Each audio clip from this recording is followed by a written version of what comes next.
ইফালে এপিএসসি কেলেংকাৰী সন্দৰ্ভত সদনত মন্তব্য মুখ্যমন্ত্ৰী ডক্টৰ শৰ্মাৰ বিপ্লৱ শৰ্মা আয়োগৰ প্ৰতিবেদনৰ ওপৰত মন্তব্য মুখ্যমন্ত্ৰীৰ কংগ্ৰেছৰ দিনতে হৈছিল এপিএসসি কেলেংকাৰী কংগ্ৰেছে বিপ্লৱ কুমাৰ শৰ্মা আয়োগৰ প্ৰতিবেদন দাখিলৰ দাবী জনাইছিল অখিল গগৈকো ক্ষিৰোধাৰ সমালোচনা মুখ্যমন্ত্ৰীৰ গৌৰৱ গগৈক ৰাকেশ পালে উপহাৰ দিয়া সন্দৰ্ভতো কটাক্ষ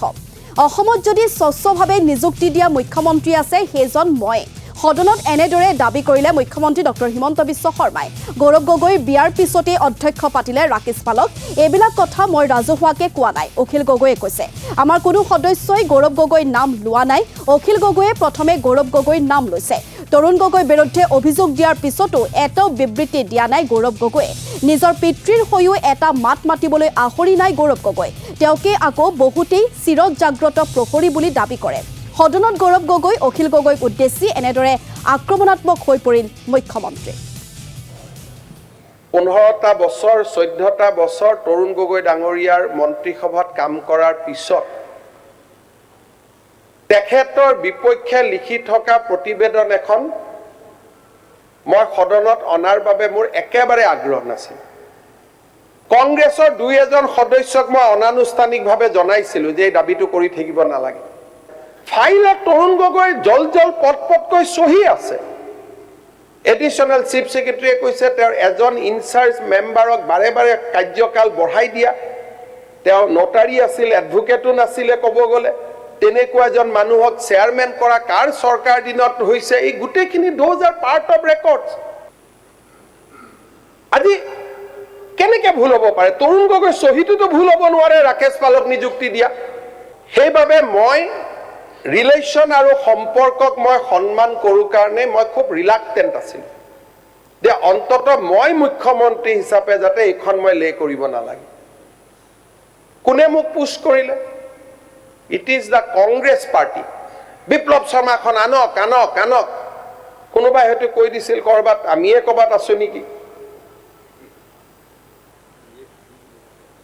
যোনে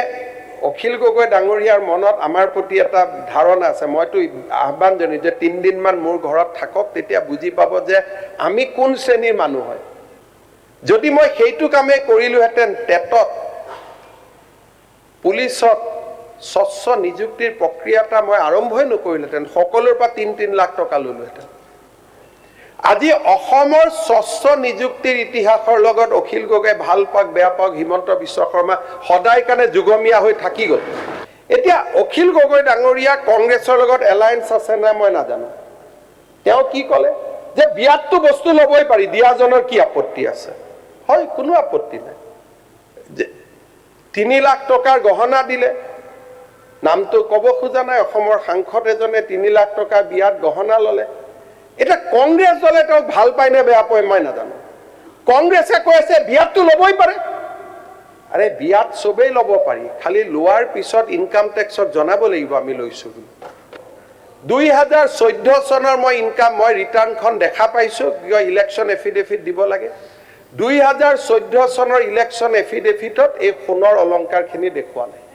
বিপ্লৱ শৰ্মা কমিটিৰ প্ৰতিবেদন অহাৰ পিছত গৌৰৱ গগৈৰ নামে মই সবকে হাক দি দিছিলো যে এইবোৰ নকবি কোনে লৈ আহিলে অখিল গগৈ ডাঙৰীয়াই বাহিৰত ইম্প্ৰেছনটো এনেকুৱা যে মই খুব তেওঁৰ শুভকাংক্ষী কিন্তু মাৰটো এনেকৈ মাৰে যাতে উঠি যাব নোৱাৰে ফ্লোৱাটো ইম্পৰ্টেণ্ট নহয়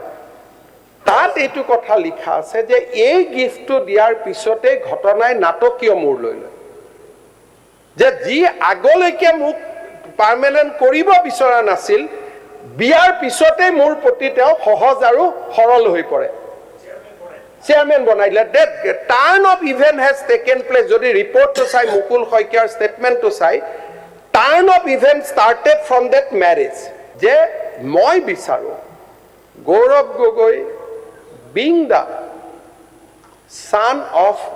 chief minister Tarun Gogoi he must defend his father now 3 দিন নিজৰ পিতৃৰ ওপৰত অভিযোগ আহিছে নো ষ্টেটমেণ্ট